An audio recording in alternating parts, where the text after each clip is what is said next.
Hey, I have no idea what I'm going to say beyond sharing two videos with you. One I give a thumbs up, and the other one I give a very big thumbs down. The first one is so beautiful. It's undersea life like maybe you've never seen it before. These people use very expensive cameras. They totally know what they're doing. And recorded off some coral reefs, and I'm not even remembering exactly where. If you will push the CC to get the captions, they went to the trouble of telling you exactly what reef and what kind of fish you're seeing. And there are some amazing ones. I mean, a lionfish is totally awesome, and you surely can see how they got their name. Okay, so that's the up one, just for joy. And when things take you into joy, know that you've connected with them. You can swim in those waters with those fish. You can enter them. You can send them love and gratitude and joy for the beauty of their being, and they will get it. We're much more connected than mankind knows, but nature knows. Nature feels the connection. Nature responds to us without us knowing. And when you're watching something that's videoed, it's nothing more than a time shift. And remember, you're in superposition everywhere and every when. So you can shift your consciousness and really be there. I love to swim with the manta rays. And with the dolphins and with the whales, and they'll commune with you too. And there, in case you might wonder, is it real? Let me tell you a short story that I told once before, but it's probably 2 years ago. I used to really enjoy swimming with the manta rays. And there was one in particular that I read a story about how Vernon Woolf was scuba diving and had a face-to-face with this huge ray.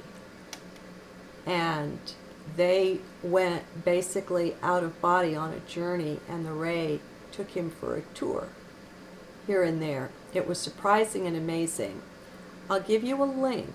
I have the book in my Scribed account where you can read. It's in the first chapter, I think, or maybe the intro, this story of that encounter. And I fell in love with the ray at that time, and with the amazement and the beauty of it, and not just one ray. But anyway, I would go and I would visit him sometimes in my meditations. During this time, I was also playing with the binaural beats, you know, the sound files that are supposed to change your brain waves over from beta to theta or alpha. And I remember I went to visit him one time, and I had the headphones on, and I had that playing. And I showed up in the water in his presence in my meditation.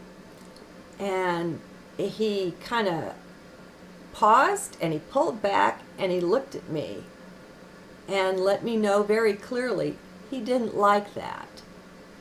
And so just in case I might have wondered whether I was imagining things or not, I didn't imagine that. So this is very real, and it takes distancing from 3D to a certain extent, I guess, to be able to relax into it, to trust it, to enjoy it. But we really are one with things. And what you look at, has your attention, you're there with it, and you can connect with it, whatever it is. Okay. See, didn't know I was going to say all that. Now, this other thing, it has a long title, How Google Will Look Through Your Eyes and Record All That You See, Project Glass. Oh, my friends, if we can't stop with this techno addiction, we're just losing ourselves in the midst of all this technology. Imagine wearing glasses that brought the internet and its abilities right to your walk down the street. I think it's pathetic and really sad, and just a way to get more and more distant from nature and what's real. We have these kind of abilities available in our biology. But it's like the native peoples, especially the ones without a written language.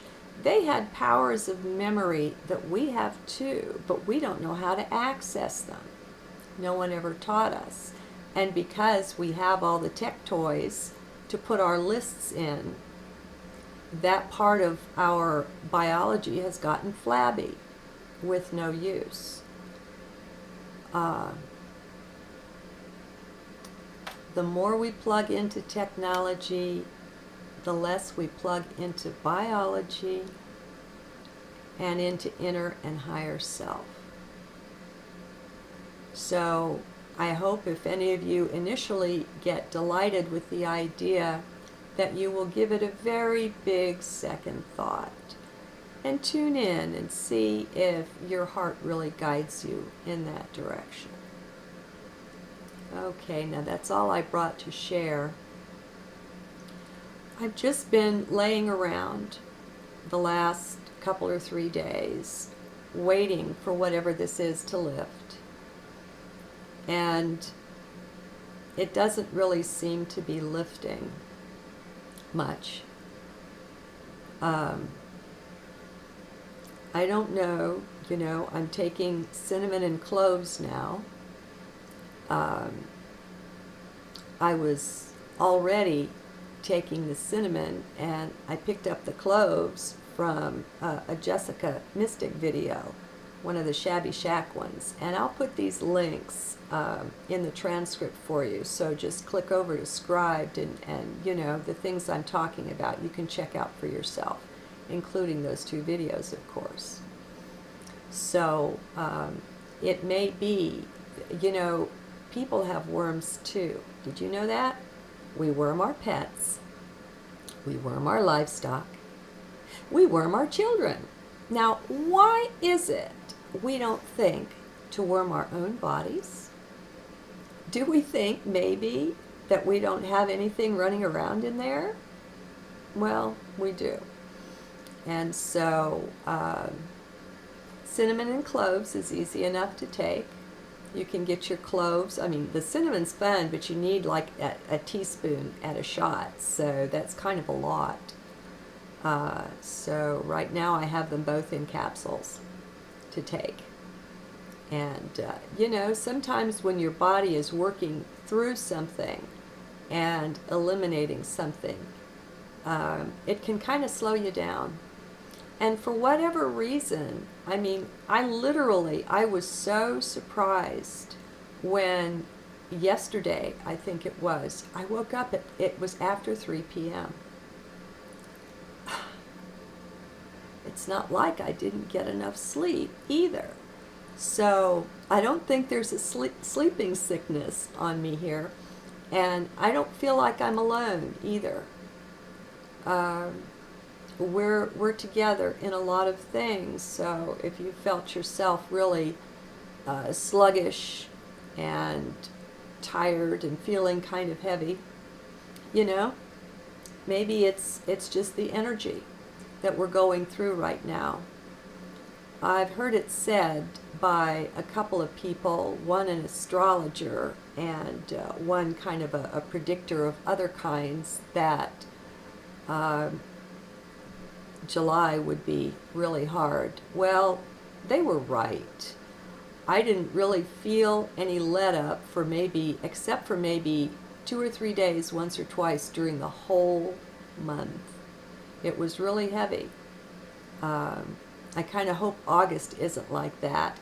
But I'll say this, I'm willing for it to be like that in August too, because I feel like it's the sun, and it's the cosmic radiation, and it's the earth, and everything working together to switch us over to human 2.0, you know, upgrading our biology here. And I'm good for that. I guess there's another video I'm going to give you a link to. I forget the gentleman's name, but he's into the fourth way and actually has put deep study into it, and that's Uspensky and Gurdjieff. And that's truly fascinating, deep, and different, and a very serious take on spirituality. I really have enjoyed, especially some of Uspensky's work. And so this gentleman has a zapper of his own creation. I think her name was Hulda Clark. I know it was Hulda, but the zapper's been around for a long time. He's got an electronics or electrical engineering background, and so working together, he's got some neat tech toys that are good for the health. And one of them is, I think, a 2-in-1 or a 3-in-1.